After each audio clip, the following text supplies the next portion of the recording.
do conclave, agora que acabou, qual é o panorama geral qual é o prospecto para o futuro da igreja, né? A gente sabe que, eu estava comentando mais cedo, inclusive ao vivo, com a Natália, que está apresentando o nosso especial, que do conclave que elegeu o Papa Francisco até esse conclave, se passou muito tempo. O mundo, por exemplo, é muito mais digital hoje em dia, né?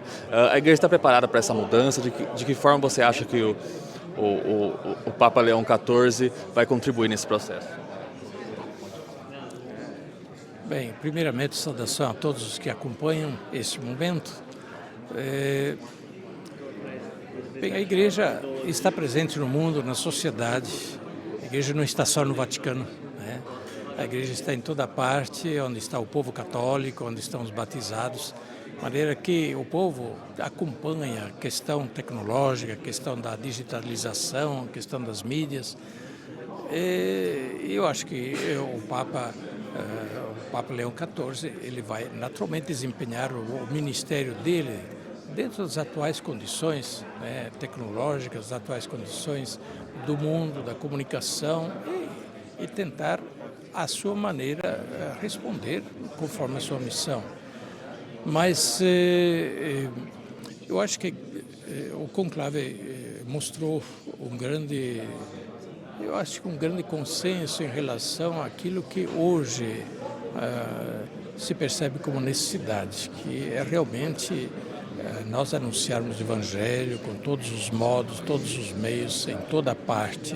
E esta é a primeira e mais importante missão, e de muitos modos, nos muitos contextos sociais, muitos contextos culturais. Eu acho que o Papa Leão XIV vai nos ajudar muito nisso. O senhor já disse que tudo aconteceu de uma forma muito tranquila lá durante o conclave, né? Mas, pelo menos para a gente aqui no mundo exterior, vamos chamar assim, a gente não estava, o nome do Prevost não era o mais falado. De certa forma, eu sei que você não pode falar do processo em si ali dentro, mas era um nome que vocês já tinham ali um contato mais próximo. Ele é muito próximo à América Latina, né? Então eu acredito que vocês antes de ir para o conclave, pensavam que esse nome poderia ser ali o futuro Papa ou não?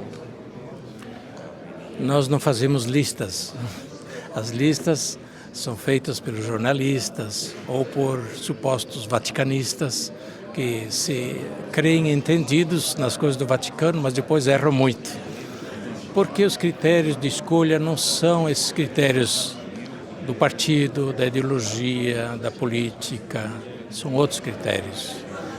E o critério principal é ali o da vida, da missão da Igreja, que se precisa escolher alguém para neste tempo, desempenhar bem a missão de Papa e corresponder bem àquilo que é a missão própria do Papa. O discernimento acontece dentro do próprio conclave. Não é que se fazem listas anteriores e quando se faz o consenso, isso não acontece. Acontece dentro do próprio conclave à medida que as votações vão acontecendo. Os turnos de escrutínio vão mostrando, pouco a pouco, quem vai recolhendo os consensos. E é isso que aconteceu. Agora, nós da América Latina, sozinhos, nós não elegeríamos um Papa. Não somos cardeais em número suficiente para elegermos um Papa. Ele recolheu o consenso do mundo inteiro e, portanto, de fato, foi um processo que se foi construindo ao longo do conclave. Não é que aconteceu já antes, senão teríamos eleito o Papa já no primeiro escrutínio. E no fim foram 2 votações antes do resultado, né? Então, foram 4, né? Exato.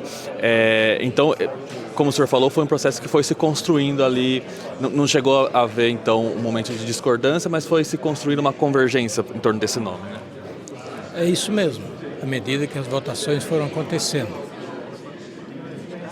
E tratando agora do Papa Leão XIV, quais aspectos da personalidade e da trajetória dele o senhor destaca como mais relevantes? Bem, não é que eu conheça tão de perto assim, mas ele, primeiramente, é um pastor.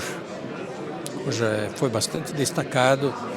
Ele é um homem de vasta cultura, de vasta vivência do mundo, das relações humanas, relações sociais, poderíamos dizer até relações políticas, porque um superior geral de uma ordem numerosa como são os agostinianos, ele desempenha um papel importante também na construção, digamos, das relações internas da ordem, que são milhares de membros e centenas de comunidades religiosas espalhadas pelos vários países.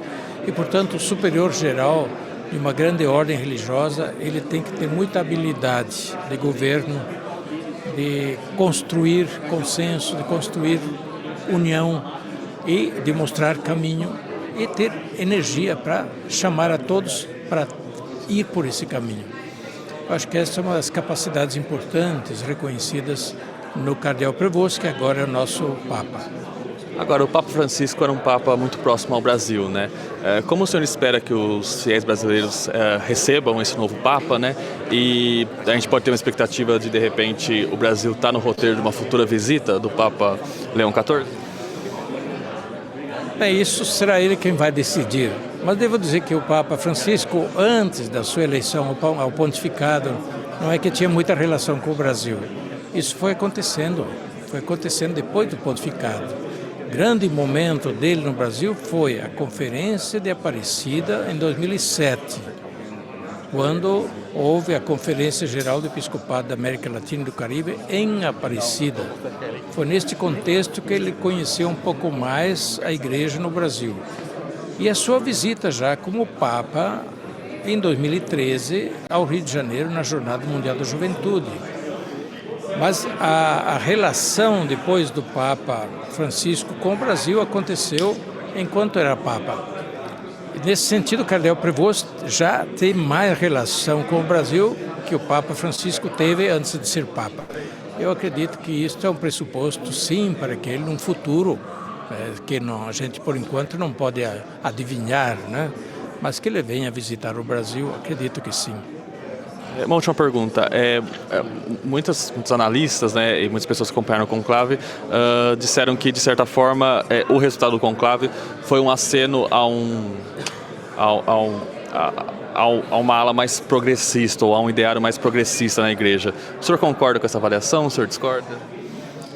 Esta não foi uma preocupação do conclave.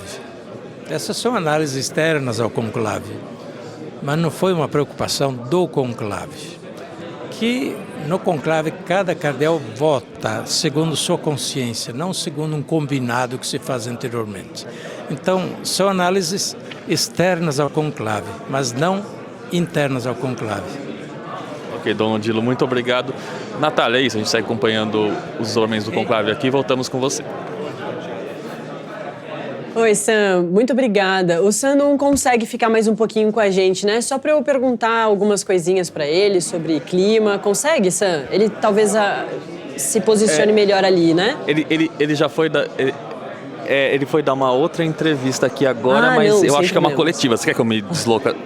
Não, eu queria falar com você. Eu vou me deslocar até lá e... comigo? Não. Comigo. Tranquilo, claro. Então vamos aproveitar que o sinal tá tão bom, né, Sam? Vamos continuar um pouquinho. Ou se você quiser